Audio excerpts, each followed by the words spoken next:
The first time my neighbor banged pots at my door, I thought I'd stepped into some alternate universe where the rules of decency had been turned inside out. It wasn't even midnight or 3 a.m. It was 7:15 on a school night, the hour of cereal spoons and shoelaces, the hour where single mothers count seconds like coins. My son, Mason, was humming softly as he matched socks.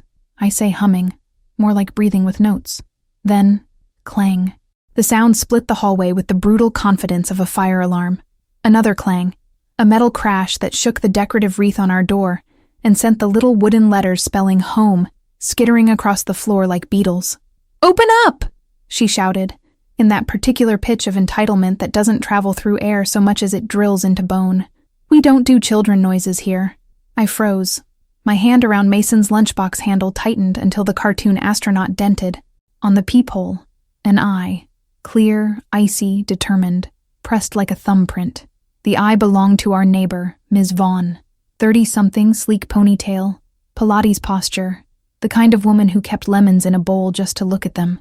Behind her, a saucepan dangled in one hand, a tarnished lid in the other, weapons polished by outrage. The hallway motion light flickered. The carpet smelled like high-shelf cleaner and old rain. Somewhere down on the first floor, the building's water pump coughed. Mason whispered, "Mom, did we do something wrong?" Clang. The pot lid hit our door again and reverberated through my skull. My name, Jenna, echoed in my head like it had been called on a public intercom. Half a second and I saw my choices. Open the door and absorb a stranger's rage with my bare face, or stay quiet and feed a different beast, the one that eats you from the inside, the one that says be smaller, quieter, softer, less. That beast has a sweet voice and a slow metabolism. It thrives in buildings where decisions are made in carpeted rooms, by people who don't have fingerprints from holding kids too tightly when the elevator lurches. "Ms. Vaughn," I called through the door, careful to keep my voice steady. "It's 7:15. My son is getting ready for school. You were stomping," she hissed, as if she were unveiling a felony. "And that humming." I glanced at my boy, who tucked his chin like a tiny turtle. He is 8, the age of uneven front teeth and hopeful drawings. He is not stomping. He weighs 62 pounds with his backpack full of ambition. Another clang. The lid scraped the metal peep guard, and my cheeks went hot. Somewhere inside me, a fuse lit. It burned past the exhaustion I keep folded under my heart like a spare shirt. It burned past the fear, past the survival calculus, past the instinct to apologize for existing. I unlatched the door. "What you're doing is harassment," I said. My voice surprised me. Lower, grounded, carrying more gravity than my mortgage. "Back away from my door." She blinked, startled into a half-step retreat. Her eyes flicked to Mason. She had never seen him up close. I watched her pupils narrow like camera apertures calculating light. In that tiny adjustment, I saw it all. This wasn't about noise. It was about control, about who gets to set the thermostat on the human experience in a building with a waterfall in the lobby and orchids in the elevator, about who deserves to take up space and who is expected to evaporate. "We have rules," she said, lifting her pot like a gavel. "I'll be filing a complaint with the condo board." Again. The word again pinballed around the hallway, slamming into Mason and back into me. I imagined the board, names on brass plates, thumbs smudged with pastry, the careful smiles of people who invested in silence because they could afford it. I didn't know then what would follow. The letters, the fines, the meetings. I didn't know the building manager would speak to me in that slow, patient tone used for stubborn children and subordinates. I didn't yet understand the shape of the machine I had been dragged into or how much it wanted from me. I only knew this. Someone had banged a pot at my door because my child hummed while tying his shoes, and if I let this moment pass unanswered, I would be teaching my son a lesson I refused to hardwire into him, that our joy must be whispered, that our presence must apologize, that our home is rented not just in dollars, but in deference. So I squared my shoulders and said, "File what you want, but you don't ever bang on my door again." Her mouth twitched. The elevator pinged. Mason slipped his hand into mine, and in that small act, I felt a vow take shape between our palms. Not a loud vow, a steady one. The kind you hear only when you finally decide to stop making yourself smaller. I didn't know the condo would fine me $200 for kid noise by the end of the week. I didn't know how far Ms. Vaughn would go, or how deep the board's quiet war on families ran, or that I would collect evidence like breadcrumbs in a forest of carpeted hallways and boxed smiles. I didn't know there was a camera, or a pattern, or an agenda dressed in rules. But I knew this. I was done being the soft target, and pots, no matter how loudly they ring, cannot drown out a mother who has been underestimated for too long. I moved into Larkspur Residences because the brochure promised serenity and community, 2 words that glow like streetlights for single mothers who do not have time for broken boilers and fistfights over laundry. The building sits 3 blocks from the subway and 5 from Mason's school. There's a concierge desk, a package room that smells like cardboard and lavender, a gym with bright mirrors, and a rooftop garden where mint grows in tidy squares. I signed the mortgage with shaky gratitude, a cocktail of pride and terror that only a parent who has calculated snacks to the penny can understand. I told myself, this is where stability begins. I told myself, this is where I'll stop apologizing every time my son laughs hard enough to knock a picture frame slightly crooked. I don't have a partner. I have a map of the city in my head anchored by free story hours at the library, playgrounds with intact swings and bodegas where the cashier slips an extra lollipop into Mason's hand when I'm counting change too slowly. My job, billing specialist at a clinic, pays enough to keep us above water if I paddle constantly. The condo fee made me inhale through my teeth and say yes anyway. Serenity has a price tag. Safety has terms. People like me sign them. The first letter from the association arrived 8 days after we moved in. It was printed on heavy paper with an embossed logo, the kind of stationery that wants to intimidate your skin before your eyes. Dear Ms. Cole, it read, we have received complaints regarding excessive noise emanating from Unit 10C between the hours of 7 a.m. and 8 a.m., specifically stomping and vocalization inconsistent with community quiet hours. Please be advised of the following fine schedule per our bylaws. It ended with a signature that looked like a music note under the name Devon Hale, HOA President. Vocalization inconsistent with community quiet hours. My son's humming, renamed by a person I had not met. I stared at the letter long enough for the words to blur. I pressed the paper flat against the kitchen counter, the one I negotiated to keep in quartz because I wanted a bright place to roll out cookie dough in December. Mason was coloring a rocket ship at the table. He likes to draw perspective, surprising angles that suggest motion. Looking at him, I felt the strangest urge to frame the letter next to the fridge magnets that spell, Mom, you got this in misaligned rows. Not because I was proud of it, because it felt like a specimen. The first butterfly pinned in a display I hadn't realized I was building. I wrote back. I said we were new residents and would be mindful, but that I could not outlaw my child's morning routine or his humming, and that 7 in the morning is not, in any county I know, a time that belongs to silence. I said I wanted to understand the complaint and the process. I used words like neighborly and solution. I reread my email 3 times, trimming anything that sounded like anger, then hit send. 2 days later, the concierge buzzed me at work. There is a Ms. Vaughn here, requesting to speak with you about your son. About your son. The phrase rings different depending on whose mouth it comes from. When the school nurse says it, I grab my keys. When the condo says it, I feel a metal taste behind my tongue. I asked for the message to be relayed via email. The response landed in my inbox at 2:40 p.m., where I read it on the bus. Mason asleep against my arm, his forehead damp with playground heat. Jenna, if I may, this building has standards. Some of us paid for peace. If the boy needs to make noise, maybe consider activities that involve less impact? The board agrees. The board agrees. 2 words that turn preference into policy.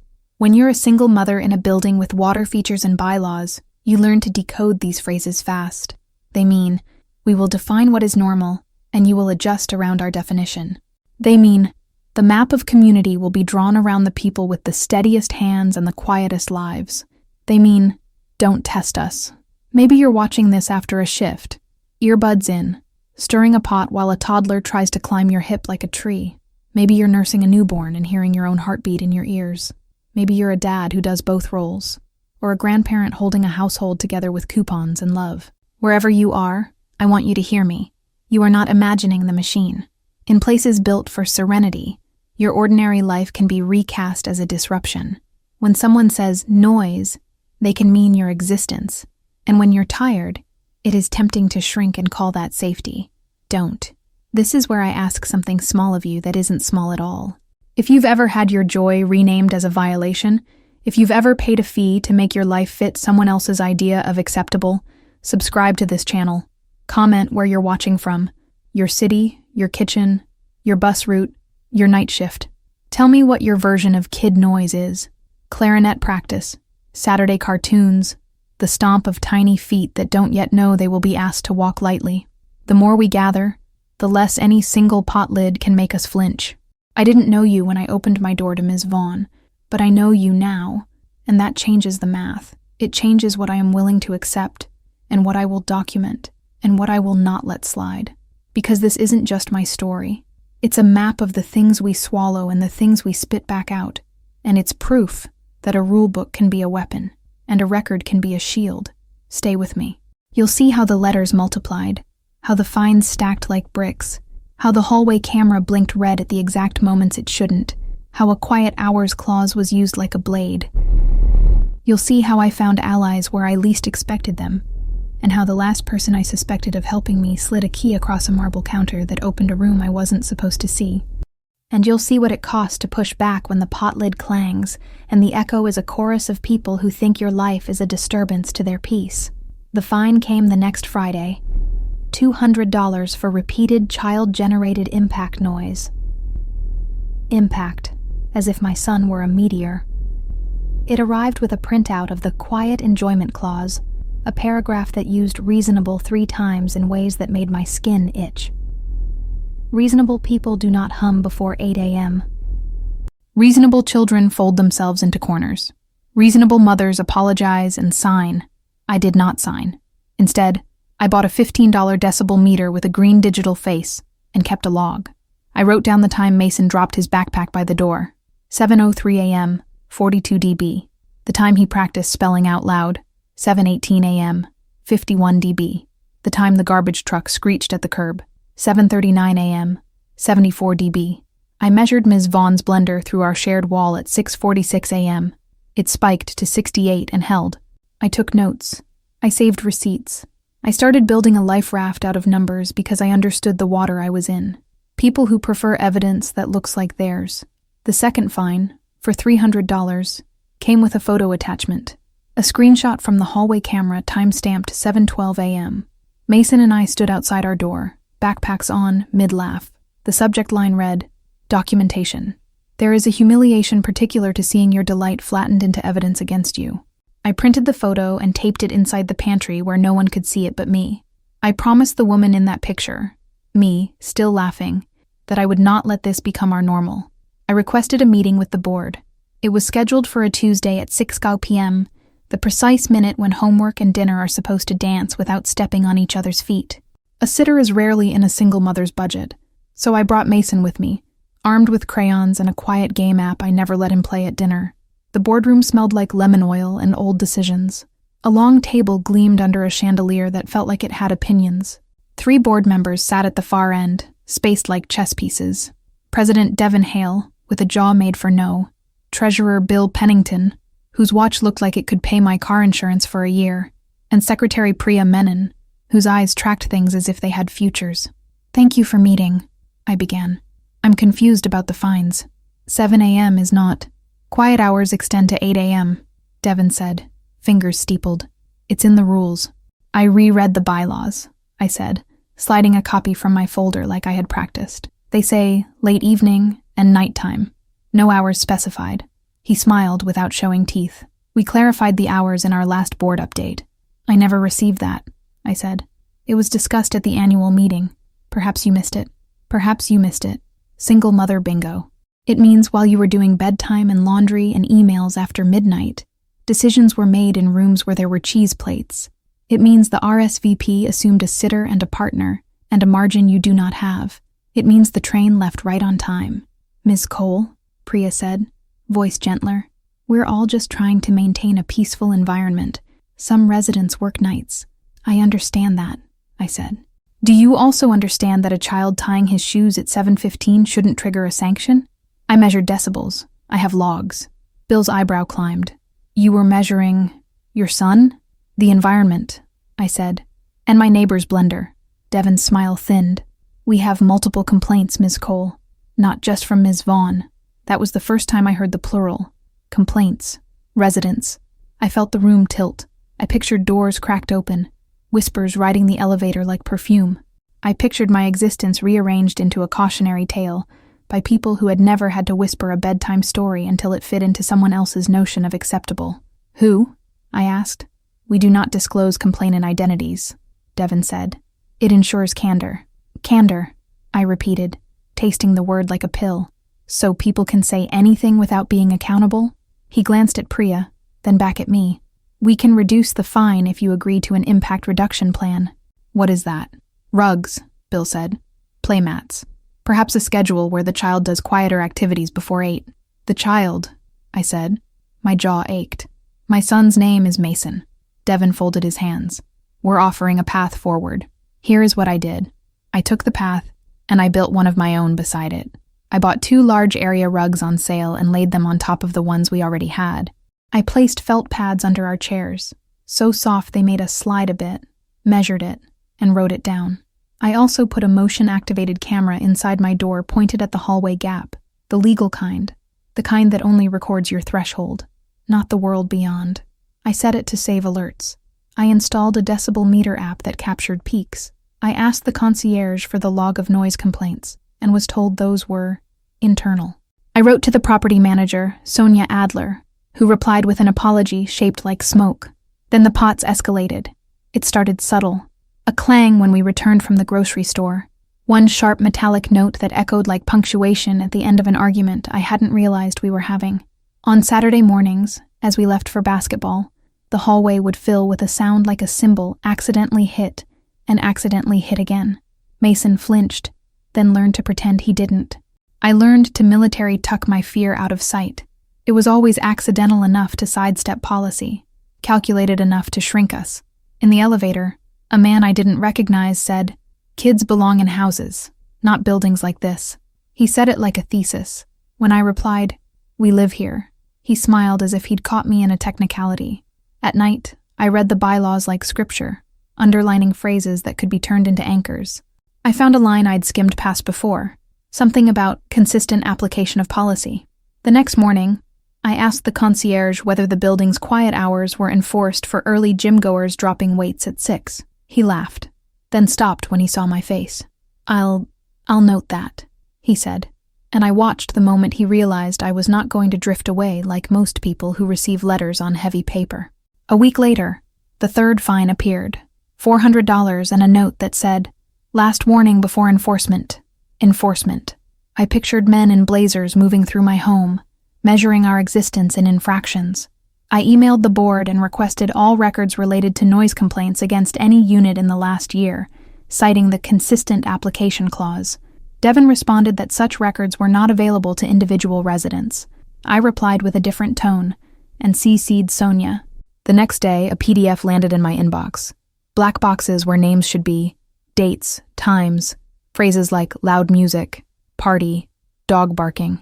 Most complaints were clustered around floors 3 through 5. Units 7 and 11 had multiple entries labeled after-hours gathering. There were 2 complaints for 10C. Both were before 8 a.m. Both were child noise. But then, tiny, almost nothing, there was an entry for 10B, Ms. Vaughn's unit, at 6:45 a.m. Appliance noise. The record showed, resolved, spoke with resident, no fine. I stared at no fine until my eyes hurt. The blender. The standard in our building was not decibels. It was discretion dressed as fairness. I printed everything. I layered our life in paper. The next time Ms. Vaughn banged her pot, I opened my door, held up the stack, and said quietly, "Please don't do that again." She smirked. The pot lid tilted. "You can't prove anything." That sentence hooked into me like a fish. It pulled me toward something I hadn't planned to be, methodical. I took a deep breath and said, "I don't have to prove anything. I have to show enough, in enough places, that you stop thinking I'll roll over." What I didn't know, someone else was watching the hallway camera and had seen more than they were supposed to. Someone else had a key to a room I didn't know existed on the mezzanine level, where the server hummed and the water feature's hidden pump shuddered when the elevator went to 11. Someone else.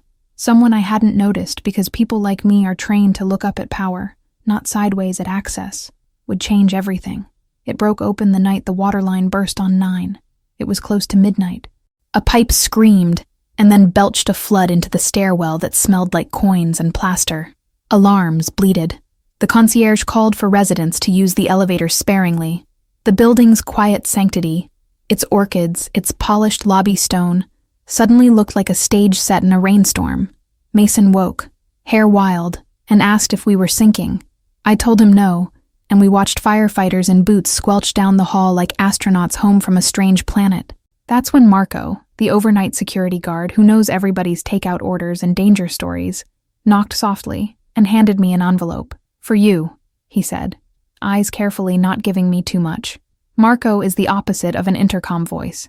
He is a human in a uniform in a place that prefers policies to people. "What is this?" "Documentation," he said, and if I hadn't been so tired I would have laughed at the symmetry of the word. Inside, a USB drive, a note in blocky handwriting. 10th floor hall cam, 6:30, 8:30 a.m., last 30 days. "You didn't get this from me," the note said, which is code for, "You got this from someone who's done asking permission." I looked up at him, and his jaw worked like he was chewing a decision. "I have a daughter," he said simply. "She sings when she's nervous. People told my ex to make her stop. They said she'd get used to it. She didn't. She got quiet, but not in the way they meant." I swallowed. I wanted to hug him. I wanted to tell him that if men like him ran boards, there would be fewer letters on heavy paper in the world. "Thank you," I said, and my voice broke on the word. "Careful," he said. "They think rules are walls, but they're mirrors. Sometimes when you show them their reflection, they break." I didn't sleep. I loaded the files and watched the hallway on double speed. The elevator doors bellowed open and closed like lungs. People trotted. People glided. Ms. Vaughn's door opened like a stage queue at 6:45 most mornings. She left in yoga clothes, returned with a smoothie. The first morning of the files, she set a pot and lid gently on the floor beside our door, then went back inside. She returned at 7:06, when she heard our deadbolt click, picked up the metal, and slammed the lid to the pot like a cymbal. Mason's thin shoulders jumped. My hand shot out. A minute later, she bent, tapped the lid again, one sharp clang, and retreated. The camera caught it all. My stomach went cold with the kind of fury that is colder than fear. Day after day, almost ritual, like a score she played to remind herself she owned the sheet music. Some mornings she spoke. "Quiet hours," she hissed, like she was warning us about wolves. Other mornings she just smiled, like the pot lid was a secret handshake she shared with herself. But there was more. Mr. Pennington, the treasurer with the generous watch, hosted a pre-7 a.m. Peloton class in his unit twice a week, friends tramping in laughing in branded leggings. No complaints logged. A family on 3 whose twins practiced piano at 7:15 every day had 0 infractions. The building's dog culture, white noise of yips in the lobby at dawn, registered on the mic as peaks in the 60s, tolerated as pets will be pets. It wasn't about decibels. It was about who we were to them. I clipped the relevant moments, time-stamped them, overlaid the complaint file's entries. I built a montage that was equal parts evidence and indictment. And then I did the one thing I knew would keep it from being dismissed as emotional or subjective. I asked for a formal hearing. The bylaws allowed it, buried in a clause about due process. At the bottom of my request, I typed, "I will bring a witness." The witness was not Marco. He had too much to lose. It was Priya. She had responded to my early emails with gentleness, and then gone politely silent as the fines increased. I caught her in the lobby one morning, holding a toddler's hand. Her nephew, as it turned out. He was squealing at the orchid like it had told him a secret. "I need you to see something," I said, and I showed her a clip on my phone. Just 15 seconds. Our door, the pot, the strike. She went very still. "Is that Ms. Vaughn?" she asked, like her mouth didn't want to say the name. "Yes," I said. "It's Daily." She didn't ask how I got it. She didn't ask if it was legal. She looked at her nephew, who was still delighted by the orchid, and said so quietly it almost wasn't sound, "This building used to have more children." "Where did they go?" I asked. She met my eyes. Out. The hearing took place in the same lemon-scented room as before, but this time the chandelier felt more like a witness than a judge. Devon sat in the center, Bill to his right, Priya to his left. Ms. Vaughn had been invited as the complainant. She arrived with a stack of printouts that looked impressive and, I suspected, were empty theater. I placed my laptop on the table. My hands didn't shake. I had passed shaking. I had arrived at a place beyond it that smelled like resolve. "Ms. Cole," Devon said, "you requested this hearing to appeal your fines." "I requested this hearing," I said, "to address harassment, selective enforcement, and a misapplication of policy that affects not only my family, but any family who lives here or might hope to. I brought evidence." Ms. Vaughn laughed, bright and brittle. "Evidence? Of your child stomping?" "Of you," I said, and hit play. Silence fell like a blanket. The video showed the pot, the lid, the strike. The sound filled the room, rawer in this space than it had been in our hallway, bouncing off the lemon-polished wood like it wanted to be a different kind of noise. Exposure, not assault. In the clip, Mason flinched. In the clip, my hand steadied him. In the clip, Ms. Vaughn's mouth formed the words, "We don't do children noises here." The room watched her say it. The chandelier did not blink. She spoke first, quickly, like speed could erase the thing we had all just seen. "That is taken out of context. Play the next one," Priya said, and her voice had a shape I had not heard before. I played 10 clips, 15 seconds each, different mornings, same ritual. The pot's clangs were as consistent as a metronome, a song of permission turned into punishment. Devon cleared his throat. He began to say something about property rights and recordings and context and neighbors. I interrupted him, which is a thing I used to think I wasn't allowed to do. "Before we get lost in rules, I want to show you the complaint log against Ms. Vaughn. Here," I slid copies across the table, "is the entry for her blender at 6:45 a.m. Resolved, spoke with resident. No fine. Meanwhile, my son's humming at 7:15 is fined. Here," I slid another set, "are entries for units with pre-7 a.m. gatherings. No fines. And here," another set, "are decibel readings from our home. Look at the numbers." Bill reached for the papers like they might bite. Priya read.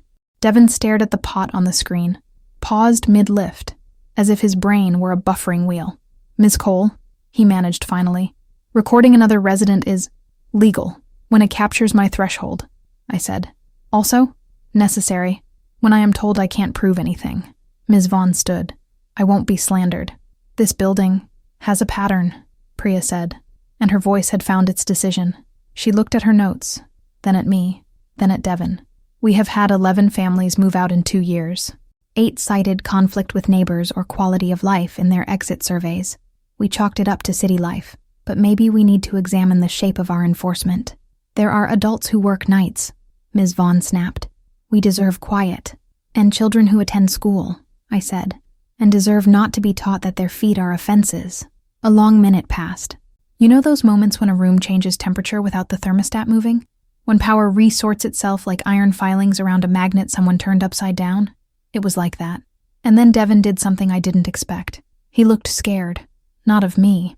Of something behind me. "Who gave you the hallway footage?" he asked, a little too quickly. "No one," I said, which was true enough for tonight. "This could be grounds for correcting our behavior," Priya said smoothly. "Ms. Cole, I recommend we suspend all fines pending a review. And Ms. Vaughn, I recommend you stop banging cookware at your neighbor's door." Ms. Vaughn hissed. "You're taking her side?"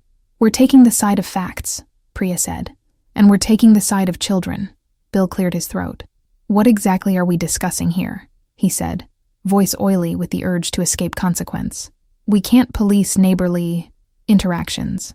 "We can," Priya said, "and we must, when those interactions become harassment under the guise of policy." Devon exhaled heavily through his nose, the sound of a man who sees the edges of his influence. "Fine. Fine suspended. Temporary. While we review." "That's not enough," I said, surprised by my own steadiness. "I want a written acknowledgement that the quiet hours have never been officially adopted with specific times, that enforcement must be consistent across residents, and that harassment, in any form, will result in penalties. And I want a family hour in the lobby on Saturday mornings, with donuts and juice, so the children in this building know that their laughter belongs in our shared spaces." It was a ridiculous ask, and the truest one I had. Priya smiled, small and real. "Seconded," she said. Devon bristled. He began to speak the language of deferral. Then the door opened, and Sonia, the property manager with apology smoke emails, slipped in with a printed sheet. "I thought you'd want to see this," she said, voice low. Another complaint was filed at 7:10 a.m. today, time-stamped with a hallway camera image. But the camera was down due to last night's waterline incident. She placed the paper in front of Devin. It showed a blank gray box where an image should have been. Date, time, nothing. "Who submitted this?" Priya asked. "Anonymous," Sonia said. "But the system shows the login was from Ms. Vaughn's resident portal." The room went very quiet. Ms. Vaughn's face went white, then red, then a color that looked like metal. "It was a misunderstanding," she said, reaching for the paper as if she could claw the words off it. "No," I said softly. "It's a pattern." And like that, something tipped. The rules on heavy paper with embossed logos, they didn't dissolve, they held. But they turned, under the light of their own language, toward a different use. Mirrors, not walls. They rescinded the fines in writing. The letter arrived on the same heavy paper that had once tried to shrink me, the embossed logo now a wax seal on a different story. It acknowledged that the condo's quiet hours had never been formally adopted with specific times, and that enforcement will be standardized and transparently reported in quarterly summaries available to all residents. It promised that harassment of any resident, including families with children, will be subject to penalties up to and including fines, and, if necessary, legal action. It ended with an invitation I had not anticipated. "Please join us for family hour this Saturday, 9:10 a.m., in the lobby." Saturday came. The orchids looked less judgmental. Donuts sat in white boxes on the marble counter, their sugar a small rebellion against starch and stone.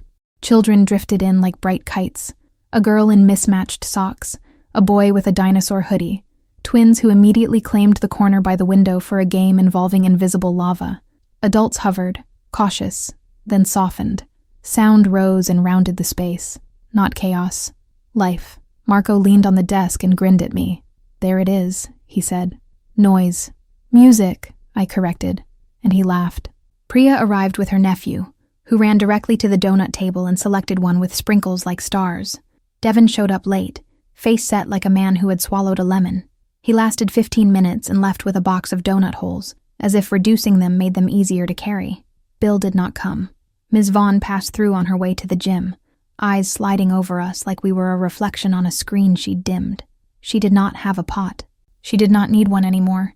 The echo of her clangs had been replaced by voices, and there's a physics to that. Certain sounds cannot survive in certain air. I wish I could tell you that was the end, that everyone apologized in complete sentences, that policy became a shield forever. But endings in real life have seams. The condo still sends emails at odd hours. The lobby still smells like lemon oil and old decisions. I still measure sometimes, out of habit, a small ritual of self-defense that tastes like vigilance. But our door has been quiet in a new way. Not a void, but a space held. The sound that fills it most mornings is my son humming while he ties his shoes, and the only metal I hear is the gentle click of our lock as we leave to catch the bus. Here's what I want you to take from this. You are allowed to be the kind of loud that is just your life. You are allowed to ask for the rule book and read it like a person who belongs. You are allowed to say, "No, show me where it says that," and to bring your own record when the official one refuses to hold you. You are allowed to build a case with breadcrumbs and decibels and the quiet companionship of people who see you, security guards at midnight, board members who remember children, neighbors who choose courage instead of comfort. Most of all, you are allowed to refuse to teach your child that their joy is a violation.